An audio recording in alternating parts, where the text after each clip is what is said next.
मैं हूं फरहान, आप देख रहे हैं नेक्स्ट 9 न्यूज नेशन।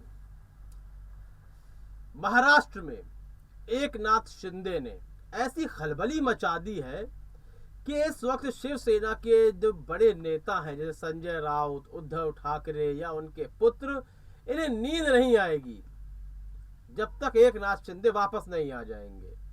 इन्हें करार नहीं आएगा, चैन नहीं आएगा कि आखिर किया क्या जाए, क्योंकि भारतीय जनता पार्टी का जितना विरोध किया है शिवसेना ने महाराष्ट्र में, तो उन्हें पता है कि यदि भारतीय जनता पार्टी महाराष्ट्र की सत्ता पर काबिज हो जाती है तो उनका हालात समाजवादी पार्टी या अन्य पार्टी जैसे यूपी में चुपचाप खामोश बैठी हैं उनकी तरह हो जाएगा, और यदि कुछ बोल दिया तो बुलडोजर चलने लगेगा।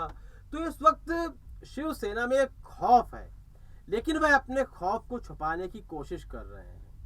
यदि यह बात सत्य हो जाती है, जो अलग अलग डेटा आ रहे हैं विधायकों के, कि 35 विधायक, कम से कम 35 विधायक एकनाथ शिंदे के साथ फरार हैं, सूरत में है, गुजरात में।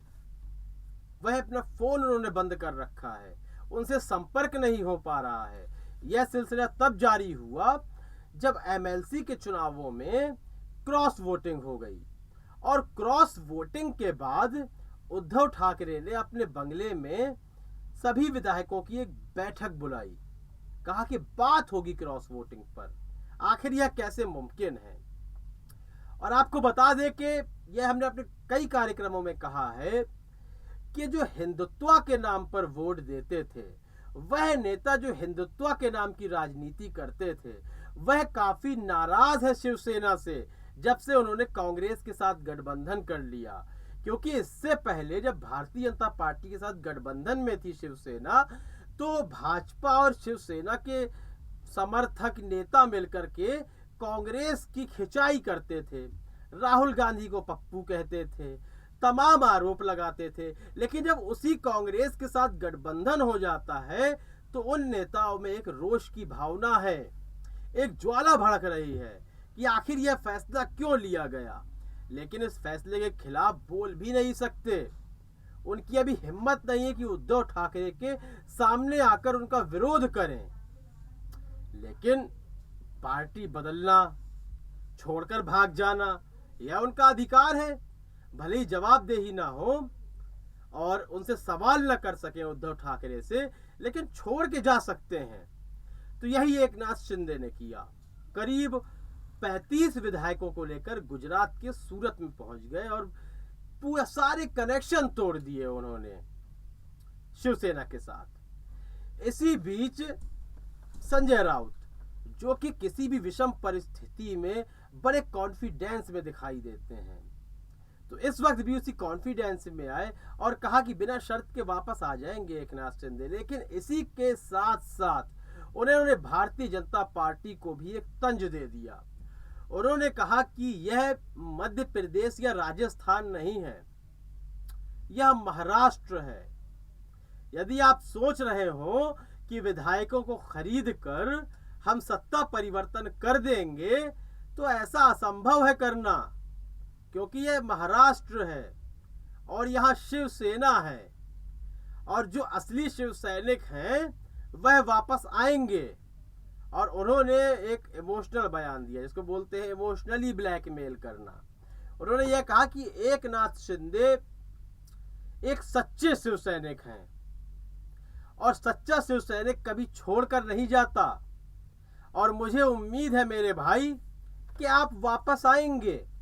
बड़ा इमोशनली ब्लैकमेल कर रहे हैं। लेकिन यदि एकनाथ शिंदे को ऐसे ऑफर मिल चुके हैं कि जो उनकी महत्वाकांक्षाओं को पूरा करते हैं, शायद महाराष्ट्र प्रदेश में मंत्री पद मिलने के बाद भी उनकी महत्वाकांक्षाएं कुछ बाकी रह रही हों, शायद वह मुख्यमंत्री बनना चाहते हो, और शायद भाजपा उन्हें मुख्यमंत्री बना भी दे देवेंद्र फडणवीस को हटाकर।